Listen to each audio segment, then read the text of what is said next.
back to the Cruel Room. We're here once again for this wonderful ranty room for all things Formula One. The Abu Dhabi Race 24 of the season has come to a close and we have crowned a new world champion in Lando Norris. Congratulations to Lando on his victory this season. He did just enough in that final race to clinch the title by a mere 2 points over Max Verstappen with his impressive charge in the closing stages of the season. And yeah, fair play to Lando. Don't get me wrong, he made it hard work for himself this season, didn't he? It should have been no one else but the two McLarens duelling it out for the title. But yeah, Lando had a very difficult mid-stage of the season this year, and then towards the end of the season it was McLaren dropping the ball on several occasions. So it's been a difficult day at the office for Lando Norris for a number of races when it really shouldn't have been, but nonetheless he's scored the most points out of anyone this season, and congratulations to him on his first ever Formula One World Championship. So if you've never seen this series before, I award the drivers out a maximum of 10 points based on their overall race weekend's performance, and I go all the way down to 0 if they have a particularly bad one. Take a look at bonus points. They're sometimes an offer from drivers to do something extra special during a race, and on the rare occasion I do all minus points. Those drivers do something extra special, but for all the wrong reasons. This is the final one. So we will be crowning a Cruel Room champion in this episode. Who do you think it's going to be? We're going to put the scoreboards on the screen now for you to take a look at. Have a look and see where your favourite driver currently is, and based on how well they did this race, can you see them going up? Can you see them going down? Will they clinch the title? Maybe they could squeeze into the podium places perhaps? Or are they in that long list of disqualified pile that may potentially get a little bit bigger after this episode ends? Oh, it'd be a shame to fall at the final hurdle, wouldn't it, for some of the drivers? But there's a few final warnings thrown around, and of course there was a few ultimatums that I threw around as well at the previous points of this season. So let's see if they come to fruition as well. We'll also take a look at the team standings as well then. We may as well, haven't we? While we're here, haven't we? Well, let's have a look, shall we? Of course, this is scored cumulative of what the drivers have scored across the season, and I can independently add or deduct points away from what I feel is fair for the teams.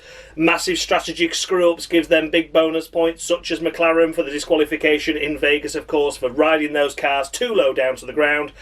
And of course I can award plus points if I feel that the drivers have let the teams down a little bit. Shall I manipulate it any further by the end of the race, by the end of this video? You'll have to see. But for now, they're the standings. Those points will be added and deducted at the very end of this episode. So without further ado then, let's kick things off with the race winner then, shall we? And that is of course the outgoing champion in Max Verstappen.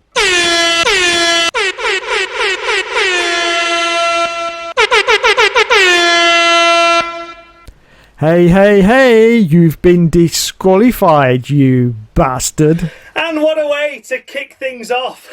We have a disqualification for Max Verstappen because his ultimatum was if he lost this championship by 9 or fewer points, because of that silly antics and incident that he had in Spain, he would be thrown out of this championship here on the Cruel Room. And that is exactly what's happened. He's lost it by just 2 points. 2 points. The race itself for Max, he couldn't do anything other than what he did this weekend. He didn't bother playing any silly games. He just got on with it. He got pole position. He led the way from the front and just delivered a commanding victory. That's all he could do. He didn't go for a second stop and then try and back the pack up like some were expecting him to do, to try and then of course mean that Norris gets overtaken by Leclerc or Russell behind or something like that. But the threat was too much that Piastri could have potentially overtaken Verstappen. And I think that's ultimately the reason why Max, or indeed the Red Bull team, decided not to go for that option. Let's not play the games. We've got a victory on the cards here no matter what. And let the day be whatever the day unfolds. Let the stars align, and if they all come together then great. If not, Max loses out on the championship by just 2 points. Spain, Max. Spain. I said it through a lot of times this season that they would cost you. Those 9 points he would deeply regret losing. And he has regretted it. You would have won the championship by 7 without deliberately making contact into Russell at Spain. And I know everyone always says, yeah, but it comes, it comes around. A 24 race season, you're going to have highs, you're going to have lows. Absolutely. Max had the contact with Antonelli in, of course, Austria, which took him out of the race. Even if he finished 7th there, that'd have been enough. Hungary, the Red Bull was almost a minute behind the winning cars. That could have been a couple more points, but that is what makes a season. You can't be perfect every race. Max's mistake at Silverstone where he spun behind the safety car. That could have been another couple of points he could have earned that weekend, but he didn't. But that's how a season goes. You have the highest of highs, you have the lowest of lows. You win as a team, you lose as a team. But when he makes deliberate contact with a car because he has seen red, which has given him a time penalty, which has lost him 9 points, dropping him from 5th to 10th, that cannot be calculated in it's just one of those things that happens in a season. I've personally never seen it before, and I don't wish to see it again. And I don't think Max wants to see that again, to be honest with you. So maybe Max has finally learnt his lesson, because he always loses his head 1 or 2 races a season. Even when he had the most dominant car, he was losing his head. So, yeah, hopefully now this has finally taught Max a lesson. You can't drive like a dick and get away with it. And this has cost him this time. It's also cost him on the cruel room as well. So it's a shame to talk about Max in such a negative way, because without him this season would have been absolutely god-awfully shite. There was no actual title battle at any point with the McLarens. It was always just, after you, papaya rules. And that's been fucking garbage. And it's been really nice to see Max come from 104 points behind to lose the championship by just 2, and the driver that he was 104 points behind at that point, he's ended up like 11 points ahead of him. So he's gained massive amounts of points. He's put in some incredible races. Brazil was one of them. Mexico was another. He's really managed to fire this championship up into something special, and I don't want to take that away from him. But my God, Max, if you'd have just not been a dick for one moment and saw red, this would have been your 5th consecutive World Championship, joining Michael Schumacher in the only other driver to have done that. There's a lot of accolades that he has missed out on due to one hot-headed moment. So for Max Verstappen, it is a disqualification. Thank you, though, Max, for the season you have produced for us. Thank you for making it a title battle worth getting excited about in the closing stages. And thank you for your efforts. But yeah, you saw red. You've paid the price on here and in real life as well. A disqualification to Max Verstappen. Next up we come to Oscar Piastri. What's your favourite pastry? Well, he got sort of good in the closing stages of this season, but it was just as McLaren were screwing up, and he'd just done too much damage to his own campaign. The likes of Baku, Azerbaijan, stuffing it in the wall on several occasions there that weekend. Don't know what he was playing at. Lost his head for a number of races and ultimately cost himself the title there and then. Yeah, you can say papaya rules came into play as well at certain stages, such as Monza having to relinquish the position back to Lando due to Lando having a slow stop. But, you know, at the end of the day, Oscar cost this title himself by his poor performances throughout the season. He's already disqualified on this series, and that is why he remains that way. Of course, I'm not going to reintroduce him and reinstate him now after what has been a very pathetic season by him. Started off so strongly, and then had a run of 6 bad races where he was getting an of the week, and then eventually a disqualification on this series. That's how bad he was. After Zandvoort, he took a tumble in everything. He lost his head. He let the pressure get to him. Maybe he got too comfortable as well, having a huge cushion over his teammate that at the time was the only real rival to the championship. Maybe he got too comfortable and thought, it's okay, I can lose 7 points here. It's okay, I can lose 10 points here. And then before you know it, that points gap got eroded away. And even Max Verstappen ended up splitting the McLarens in a car that was so dominant.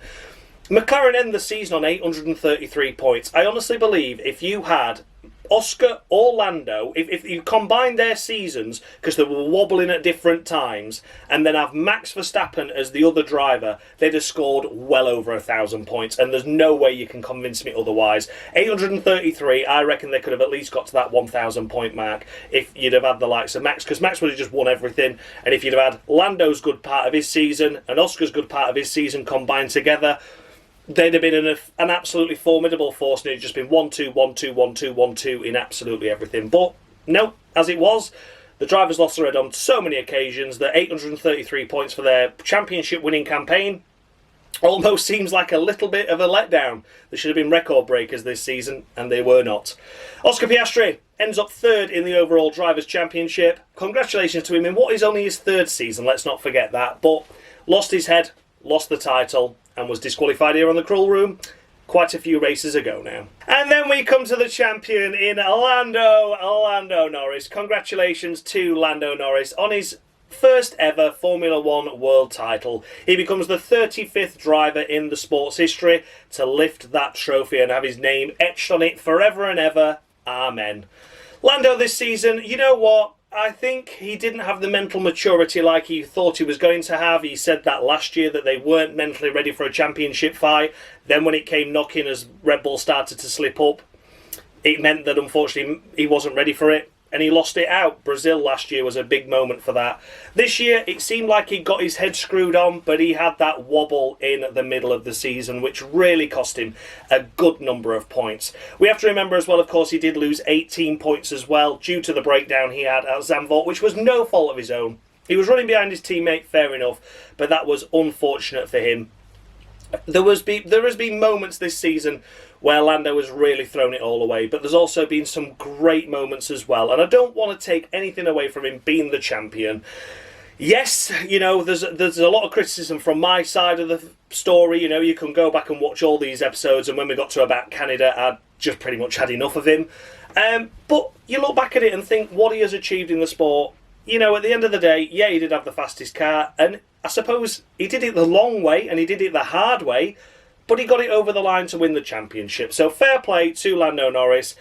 I wished it would have been Max, but Max made his own bed and he has to lie in that. Lando Norris came from poor mistakes throughout the season, which he had one too many of, but ultimately he didn't do anything silly throughout the season. Yeah, he had some poor performances, but he never lost his head.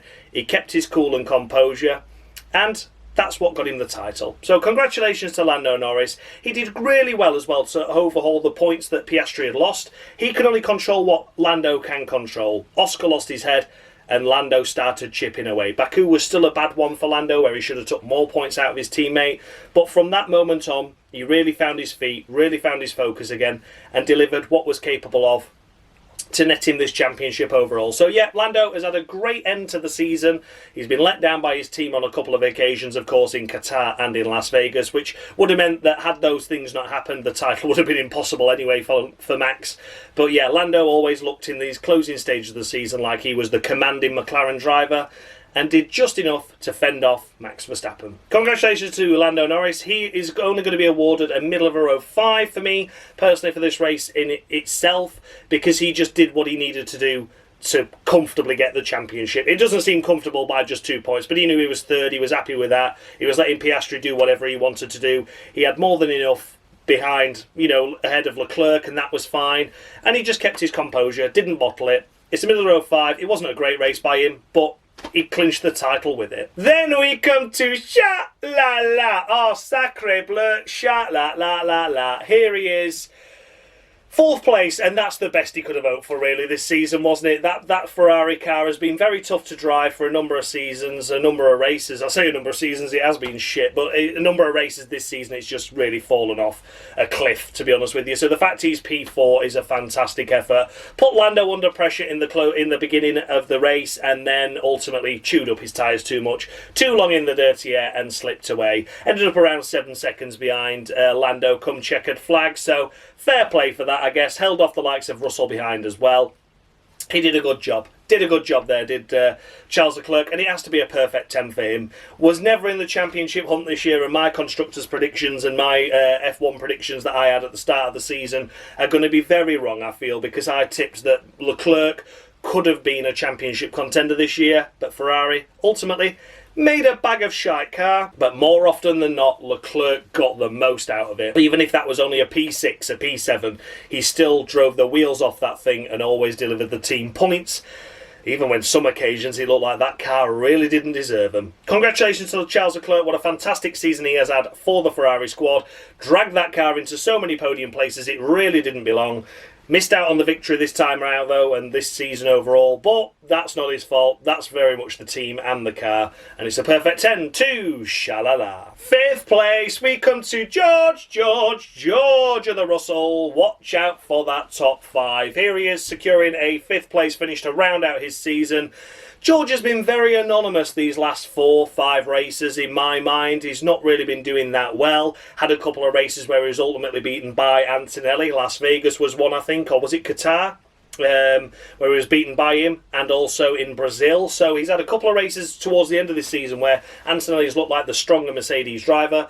This time around he leads the Mercedes team quite comfortably ahead of his teammate. who had a shocking qualifying and then couldn't do anything in the race. But George Russell didn't get inside the championship fight. I was personally expecting it to be the Mercedes up there, a Ferrari like Leclerc chomping at the bit but couldn't quite do it. But the Mercedes didn't get into play at all, and that's what really made this championship finale fall a little bit short. We needed another team up there, and ultimately there weren't. George Russell, for me, for that 5th place finish is a middle of the row 5. As I say, the closing of this season by George hasn't been what we saw at the start or the middle of this season. Yes, I'm aware that Mercedes stopped developing the car, but I still feel that there was better performances in it, especially in a couple of races, as mentioned, where he was getting beaten by Antonelli. So George has slipped away. His form has fell, but he's secured for 2026 at last. The contract got signed a few races ago, didn't it, finally? But he's only a 1-year deal. So George, come back fighting stronger. I hope Mercedes have got a massively good engine in the back of that thing, and I hope George can fight for a title, because what we've seen of him this season has been, more often than not, borderline exceptional. He's been up there with Leclerc for me personally. I think if either of those two drivers had been in those McLaren cars, they'd have both been dueling out for the Drivers' Championship and would have been well ahead of any other team or driver, and it would have just been those two dueling it out. So congratulations, George. He's had a great season this season, and it's just 5 for him this race. Not up to his usual standards, but still a solid performance to round out 2025. 6th place, we come to Fernando Alonso. Bravo, Fernando, bravo. What a fantastic effort. What a great way to round out what has been a very tough season by Aston Martin. Fully expecting Aston Martin to finish 9th in the Constructors just a few races ago, because they were picking up no points at all. Sauber was scraping points. Ollie Bearman was on a mad run in the Haas squad as well. And honestly, it didn't look like this Aston Martin car was going to do anything at all. But in the final furlong, in that final home stretch, this final race this weekend, honestly, he's put in a perfect performance, hasn't he, as Alonso? Got himself into Q3 and then comfortably inside the top 10 with an impressive P6 finish. Means that they get enough points to overhaul Haas in the final stages and take 7th overall. They miss out by RB, they don't beat RB, but they get 7th and they were 8th. So honestly, at one stage it looked like they were going to tumble to 9th, and as it is, they've ended up closing out the season in 7th, courtesy of the points that Alonso has scored here this race, with a fantastic P6 finish and 8 points for him. It has to be a perfect 10, doesn't it, to Fernando Alonso? I cannot give him any less than that. That was a great haul of points and just needed in time. I thought that Aston Martin was sandbagging on purpose so that they could finish 9th and then get a lot of wind tunnel time. As it is, they've ended up with prize money. Whether they wanted it or not, Alonso's giving it for you. They've ended up with a little bit more prize money and a little bit less wind tunnel time for the 2026 season. But fingers crossed that Aston Martin, with Adrian Newey behind it, yeah, he's a team principal as well now. Jesus Christ, talk about juggling fucking 17 million things, Adrian Newey there. But yeah. Honestly, let's see what 2026 brings for the Aston Martin team with the Honda engine package going into that season. Going to be an interesting one, but for Alonso right now, it's a perfect 10 to him. 7th place, we come to Esti Bestie Ocon. Esti Bestie to you. Ain't like Esti Bestie Ocon. There we have it. Esteban Ocon rounds out his Haas campaign with a solid points haul here in P7, securing 6 points for the Haas team. Wasn't enough to be able to keep that 7th place away from the Aston Martin team. They ultimately finished their standings and campaign in 8th place. That is some way down to the poor performances that we have seen from Esteban this season, especially when Bearman was on his run of 5 races in a row, securing some points. I don't really think Ocon did much at all in those, did he? I think Bearman scored over 30 and I think Ocon got 2 in that same time period. So had Ocon been up there and with his teammate, even if he just scored half that amount of points, he'd have secured 8th for his team. So I think ultimately Haas have been a little bit let down by their experience signing. Their rookie had a difficult start to the year, but that's why you sign a rookie. You get a difficult first half of the season over and done with. But in that second half, my oh my, he came good, didn't he? Boy done good in Bearman. But we're talking about Esteban Ocon right now. And this individual race performance was a good one. And for Esteban, it's 9. 9 to Esteban for that one. I think he ends the season on a final warning, doesn't he? So he was lucky to have a good final race this season. He doesn't fall at the final hurdle like Max Verstappen has done, unfortunately. But yeah, you know, Esteban, 9 to him, great weekend, and the reason I've knocked a point off is because he didn't finish ahead of the Aston Martin. I don't think that would have been enough to clinch the 7th, but it certainly would have tried to help, especially if Bearman maintained inside the points, but he didn't, did he? So yeah, anyway, 9 to Ocon, and that's that. Next up, we come to Lewis Hamilton in the second Ferrari. Here he is finishing in 8th place and picking up a few points, but another Q1 elimination for him means he is the first ever full-time Formula 1 Ferrari driver to be eliminated in 3 consecutive Q1 appearances. Not good, not good, but a solid enough recovery. Lewis Hamilton, for me, this season was disqualified a number of races ago and, of course, will remain that way, so I can't score him any points at all, but, yeah, his first ever podiumless season in Formula 1 comes to a close. It's not been good, has it? It's not been good. China sprint victory was the only highlight we've had of him this season. That has literally been it. And that is a huge shame for a 7-time world champion. Let's hope he can have a good reset over the winter period and come back stronger for 2026. But when he's already using words like, I'm not even looking forward to 2026, he did it in an interview a couple of races ago, it doesn't bode well, does it? But I hope his headspace is better over the winter period. He can focus on, rebuilding himself and figuring out how the team works a little bit more. But, yeah. A big disappointing season for Lewis Hamilton. Ends the season just ahead of Antonelli in the points, but that's been it. And yeah, he ends this season on the crawl room, disqualified. Next up, we come to Nico Hulkenberg in the first of the stake. Kick me up the arse, Saubers. What a shame to see Stake finish down in 9th in the Constructors' standings after Hulkenberg secured a fantastic podium. At one point, they were 6th in the Constructors. Yeah, realistically, they were never going to hold on to that. But it just seems a shame that they ended up bottom, second last in the standings. I always feel there's a little bit more in that team and a little bit more for the drivers overall for this season, because they have done a fantastic job. They've scored 60 plus points more than they did last year, and that is proof that this team is going places, because they got rid of their shite drivers for starters. Bottas and Zhou were terrible, and Zhou finally got good in the closing stages of 2024 and Bottas didn't. Why Cadillac signed him, I've no idea, but that's next year's problems. But yeah, for Nico Hulkenberg this weekend, a difficult qualifying out in 18th place, and then the race he was able to secure a couple of points. Again, it's a shame that he wasn't able to get inside Q3, because he could have had an Alonso-style finish there with a great P6. Again, probably wouldn't have been enough to overall anyone and would have still ended up 9th in the standings, but celebrating a P9 compared to a P6, it's a big difference, isn't it? But Sauber end their time in Formula 1, a 30-year career spanning many a driver, many a team liveried team guys. It was Sauber, of course. Then it became BMW. Then we had a spell of it being back to Sauber Ferrari again after BMW pulled out. Then we ended up with the Alfa Romeo team. And now, of course, latterly we've ended up with the Stake squad, but still Sauber. It was great to see Peter Sauber in the paddock as well. And yeah, I know we're talking about Nico Hulkenberg, but it will be sad to see Peter Sauber no longer part of that team once again. Is it a goodbye forever, or is it just a goodbye for now? Because if Audi do end up pulling out, will Peter Sauber buy the team back? It'd be interesting to see, wouldn't it? It would be interesting to see. I know obviously Peter Sauber's had very little dealings in these last few years, but it was still great to see him in the paddock. But it will be sad to see the Sauber name disappear from Formula 1. How long for? Who knows? Will it be forever? I don't know. But thank you, Peter Sauber, for creating an incredible legacy within Formula 1.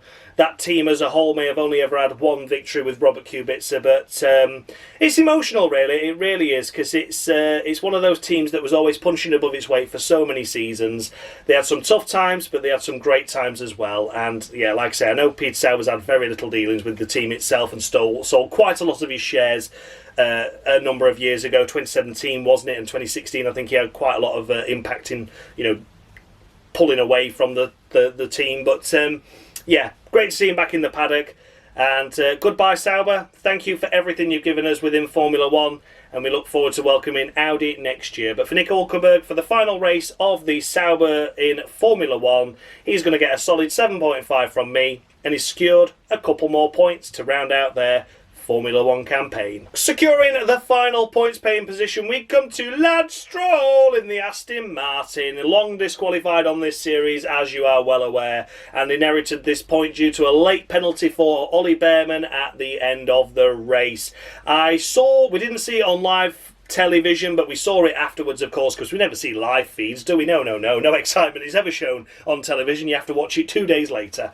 But yeah, for me personally, I think the penalty for Bearman was harsh, but it is what it is, and I don't really care. And they had to give some credit to Daddy Racing, and well done Lance, you got a point. So he had to, of course, give another car a penalty. Daddy went waft in the checkbook about, give my son a point, and that's how that happened. So yeah, long disqualified on this series, but not as long as Liam Lawson, but still has been a fairly shite season once again, and he's going to enter 2026 with potentially a very good car and hot engine package, and he's going to deliver very little once again. Bravo Lance, bravo.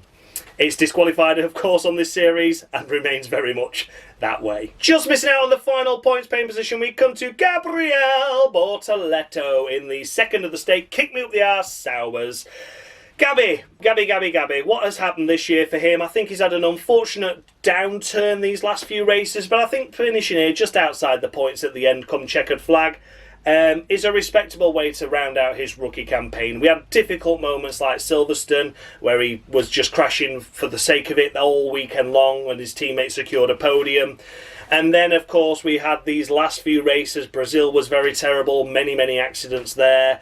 We also had Qatar that wasn't great either. There was a couple of races prior to Brazil as well where he wasn't fantastic and was really struggling. But this race, I think finishing here, his teammate was P9.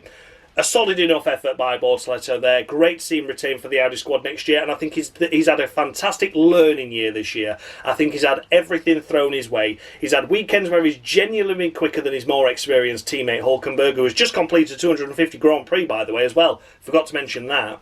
But he's also had the weekends where he's been miles off the pace. He's had it all thrown at him as a rookie, and I think that's the great way to build his confidence going forward into 2026. He's already had all the dealings of everything. He's had the highest of highs, the lowest of lows. He's scored some good points, he's had some great results, but he's had some terrible ones as well. Hopefully that means that for 2026 and the Audi Works package is a more all-rounded driver. That'd be really lovely to see, and I'd be very excited to see how Gabriel Bortoleto gets on next year. But for me, it's 6 points to round out his campaign here on the Crawl Room, and a shame he just missed out on the points there by a little bit, but overall a strong way to end his campaign after what's been a very few difficult and anonymous race weekends leading up to this final race. 6 to Gabby. Next up we come to Oliver Bearman crossing the line in P12. Initially crossed the line in P10, didn't he? But a 5-second time penalty for weaving down the second long back straight to prevent an overtake from Stroll, netted him that 5-second time penalty. Don't fully agree with it, but I don't really care at the same time because, Daddy Racing flapped his checkbook around to make sure his son got a point to round out the season. So everyone thinks he's incredible going into next year. Well done, Daddy Racing.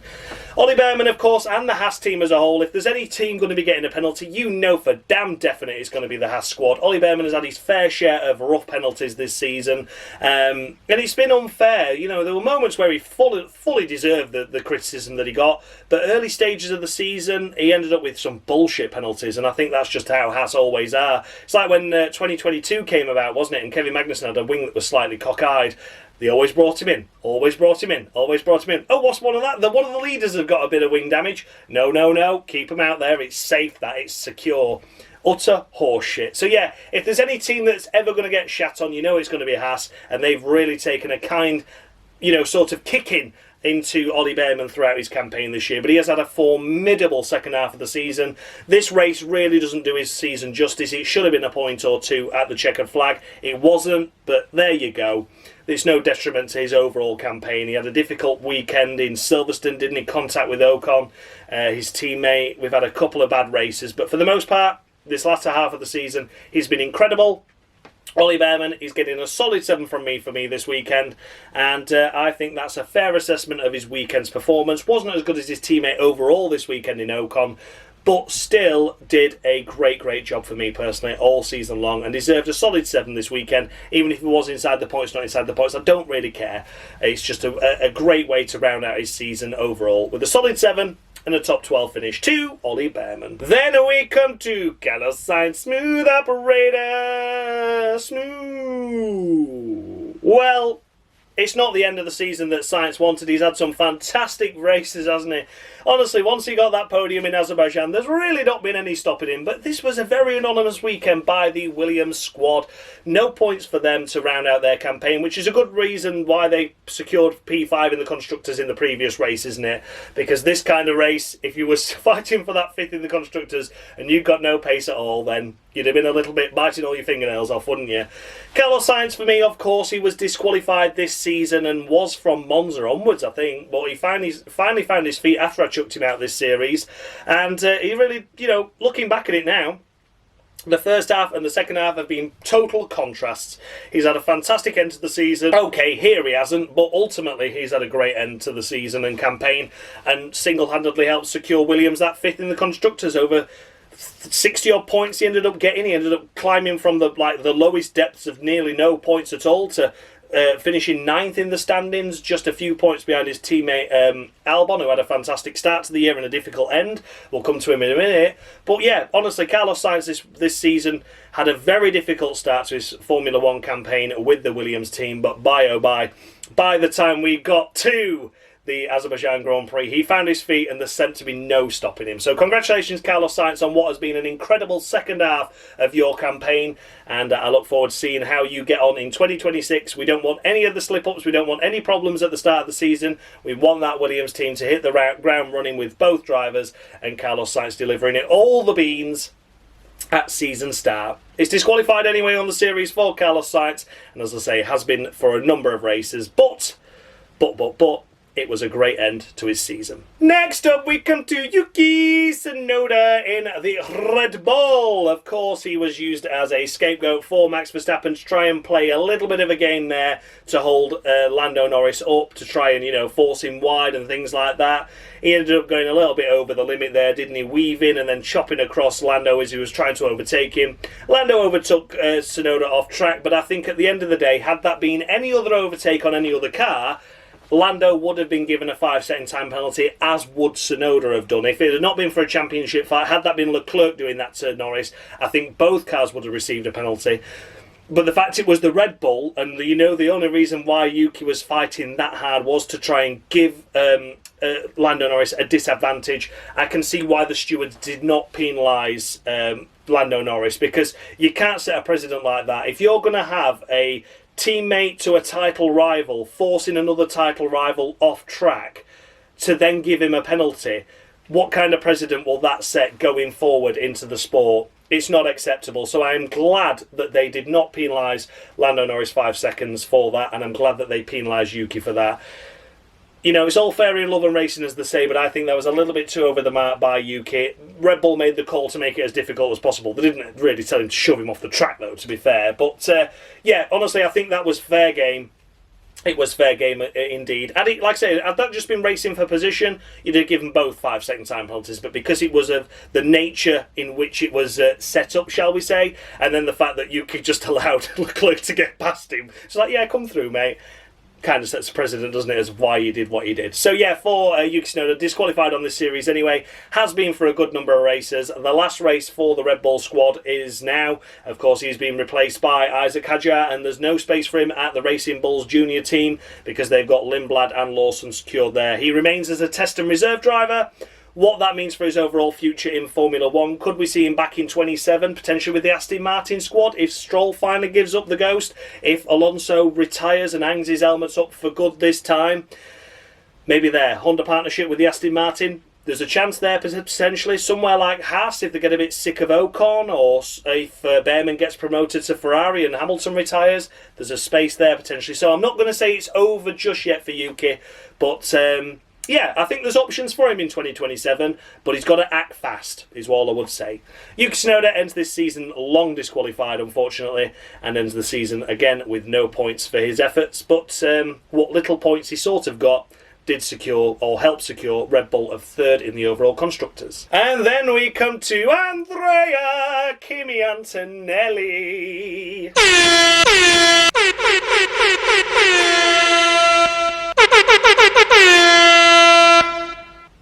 Hey, you've been disqualified, you bastard. And there we have it. Unfortunately, Kimi Antonelli was holding on for dear life with 5 of the weeks. And unfortunately, this weekend was very poor by his standards and by Mercedes as well. And he has been disqualified in the last race. Andrea, come on, mate. What was all that about? What was all that about?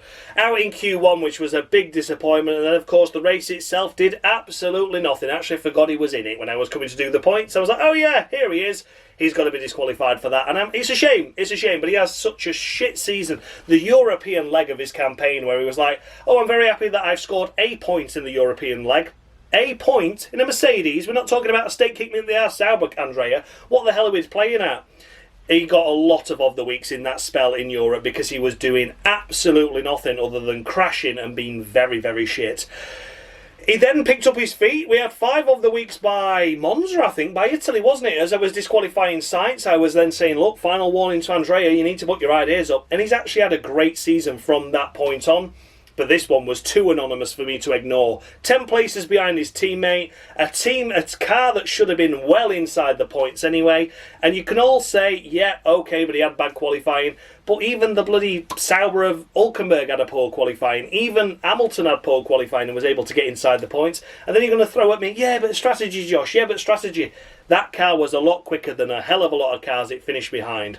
And there's no excuse. So unfortunately for Andrea Kimi Antonelli, ends his rookie season disqualified. Didn't really want to do it, but I felt I had to. Because I was maybe a little bit lenient at the start of the year as he was finding his feet. But then we got to that European leg and he did absolutely dog shit. He was hit with the of the weeks, left, right and centre. He didn't know what had slapped him in the face. And then, of course, this race around... I was so confident as well, wasn't I? I think I said in the last video, like, oh, Antonelli, you know, he's still on a final warning, but I think he'll make it to the end of the season. And then he becomes Mr. Anonymous to the point where I have to disqualify him. Big shame that, but Andrea Kimi Antonelli is disqualified on this series at the last opportunity. Next up, we come to Alexander Albon in the Williams, and I think everyone's expecting klaxons to go flying here and say he's disqualified, but I am not disqualifying Alex Albon. He's on a final warning, he's had a tough end to the campaign, but I can't see how I can potentially disqualify both Williams drivers in this series when Williams have had their best season for a number of years, almost 10 years really. And it just doesn't seem just to me. And I know it's because they've both had their moments, but never together. As I mentioned, Alex Albon had a fantastic start to his campaign. The first 12, 13 races were absolutely formidable. But then Sainz got that podium and the momentum swung within the Williams squad. And then Alex has had a difficult 10, 9 races as the season has progressed. He's had a really difficult final third to his campaign. And it just seems very unjust that, you know, the Williams drivers have ended up 8th and 9th in the standings, which is more than fair. That's really all where they can be expected to end up. Only behind the likes of Mercedes, Ferrari, McLaren and Red Bull. And I think that's a great effort. And then, of course, the finish 5th in the Constructors. Disqualifying both drivers really doesn't seem just. So Albon did have a tough race this weekend, out in Q1 again, and was a few places behind his teammate. But the Williams car didn't look like it really had the pace for anything this weekend. Was very anonymous and went missing in action. He's just getting 2, though. 2 points, but he survives. He survives this series, which is the main thing, because there's not many left. So I think he's pretty much guaranteed a space in the top 10. Hooray! But yeah, honestly, Alex Albon, a difficult end to his campaign, but it's just been weird, isn't it, how Williams have had one car doing really well, and more often than not, one car doing really shit. Then the momentum swung. 2026 comes along. If both drivers hit the ground running and really kick it up a gear and just manage to go for it and always get inside the points, then they can be on for doubling what they scored this year. I honestly believe that. The turnaround in fate and fortune of both Williams drivers, if they'd have both had that season that Albon's first half was and Carlos' second half was, then they'd have been double the points. So I honestly think that if they can get that car good, the 2026 regulation spot on, if that Mercedes engine in the back of it is going to be as quick as everyone's expecting, and if both drivers deliver their A game from race 1, we could see a fantastic season ahead for the Williams team. Albon for now, though, just 2 points. He survived the series, but I think he's ended up quite low down. But and the main thing is, he didn't get disqualified. Next up, we come to Isack Hadjar. Isack Hadjar. You fucking bellend, David Croft. It is Isack Hadjar here in the RB. Don't know what happened to him. Mr. Anonymous. I think he went for a 2-stop and the cars around him he went for a 1 and he just put him down at the back and then he couldn't recover. I don't really know, to be honest with you. I don't know where the pace of this RB car went this weekend at all. It was a difficult race for Hadjar, but again, ultimately still finished ahead of his teammate. It's a middle row 5 for me, for him personally. Hadjar ends the season on a solid 5. Don't really know what else I could have scored him there, to be honest with you, because I don't really know what happened. We were too busy focusing on the fight at the front, really, weren't we? And I just missed out what happened. I don't know if he had any trouble or any issues, but nonetheless, a great end to his season. Not this particular race, but the way he's been this season overall. Securing a podium as well, of course, let's not forget that, was an absolutely incredible feat by him. And honestly, it's going to be great to see what he's going to do in that Red Bull car. I know everyone says it's going to be cursed and he's going to do absolutely shite, but let's think about this now. Brand new regulations, the biggest change in Formula 1 history for quite a number of years. We've got a totally new Laurent Mecchi now. We've got new staffing team behind the programme. This car that was built for the 2022 campaign has always been centred around Max. So, of course, this is why they've always struggled. But 2026, will it be a more all-round car? Will the package of that Ford engine be any good? Who knows? There's a lot of unknowns going into next year, and I honestly can't wait to see how it goes.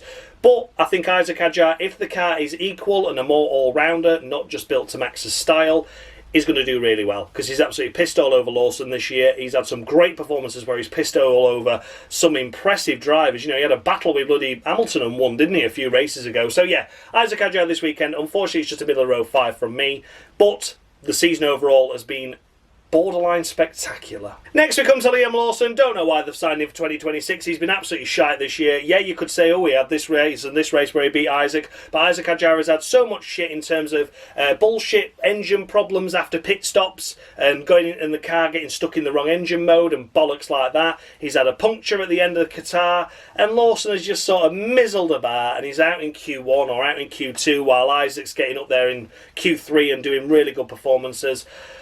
Yeah, Lawson annoyed me. If it had been me and I had to put Isack in that Red Bull, I'd have personally kept Yuki, but if I had to put Isack in that Red Bull, then I would have brought Yuki straight back to the RB squad, to the second team, and I'd have put Lindblad alongside him, and I'd have sacked Liam Lawson off with immediate effect. I know it's all to do with the Honda partnership as well, isn't it? Because they didn't really want Yuki for a number of years in that AlphaTauri seat, whatever it was called when he was there.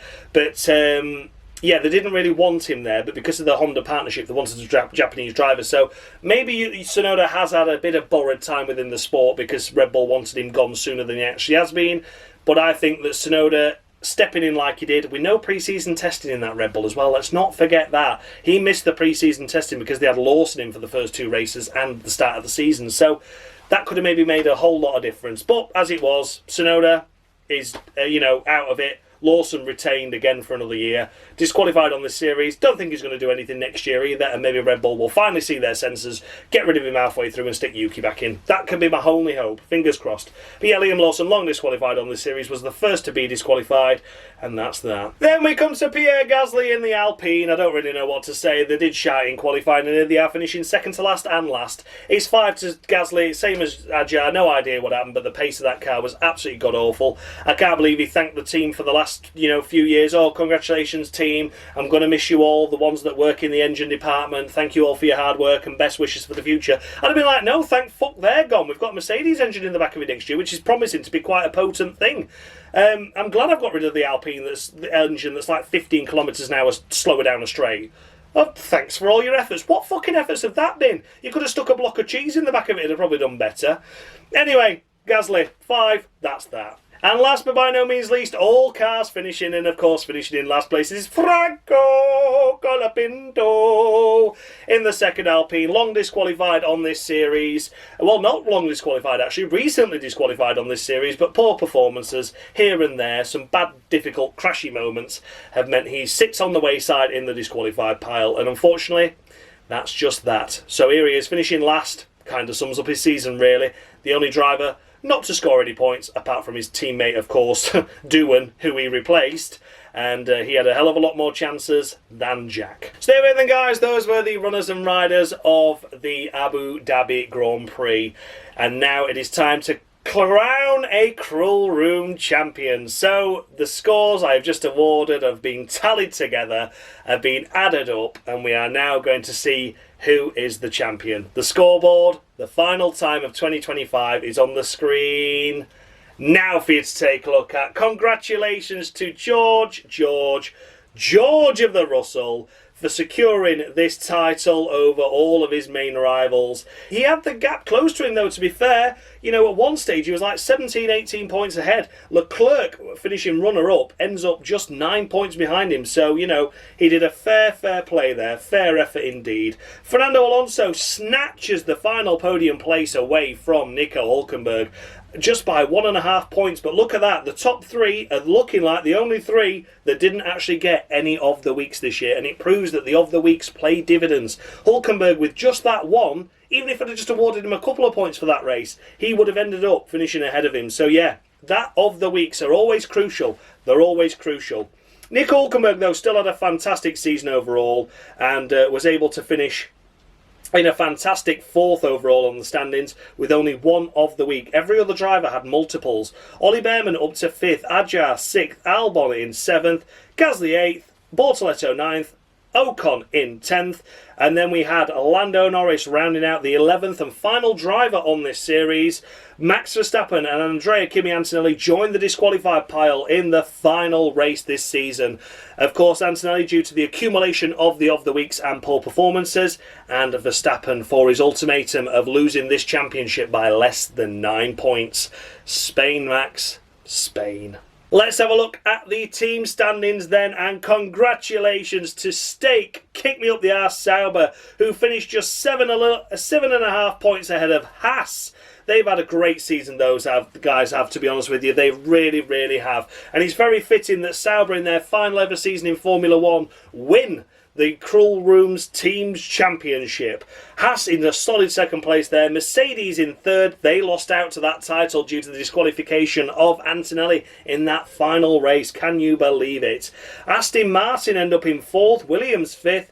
Alpine somehow in 6th. Red Bull, of course, 7th with 0 points because they weren't disqualified as a team, but both drivers were disqualified, which means, of course, nil points to their campaign overall. Of course, then we have them big minus points. We had minus 1,000 for the Visa Cash App Maxi Tampon RB squad. And of course Ferrari with minus 1,100.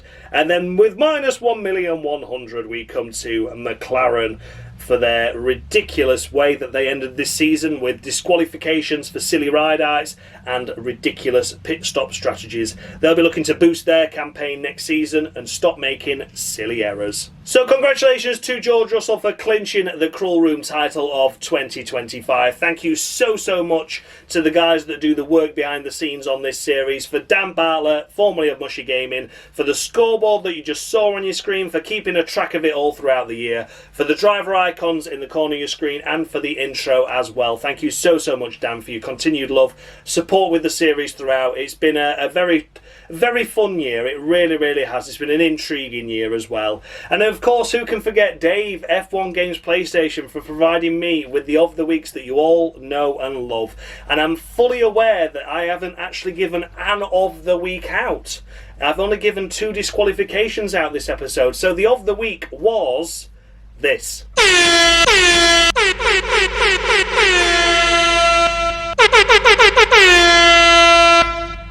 Here I am again, eligible for the 2000s Cruel Room theme as well as the 90s.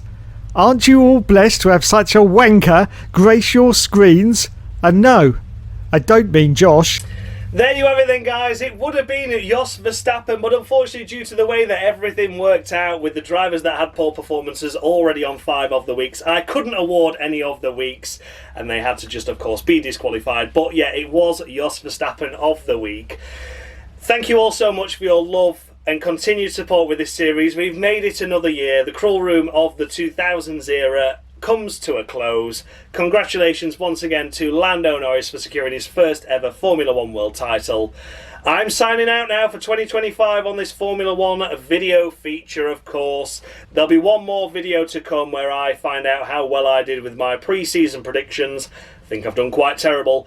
But there's going to be one more of those, and then that's it from me. Formula 1 themed anyway, but we've still got the advent calendars going on, we've still got some Formula E bits and pieces going on, so stick around for the general channel, but if not, I'll see you all in the new year. Thank you so much for watching, guys, and as always, much love.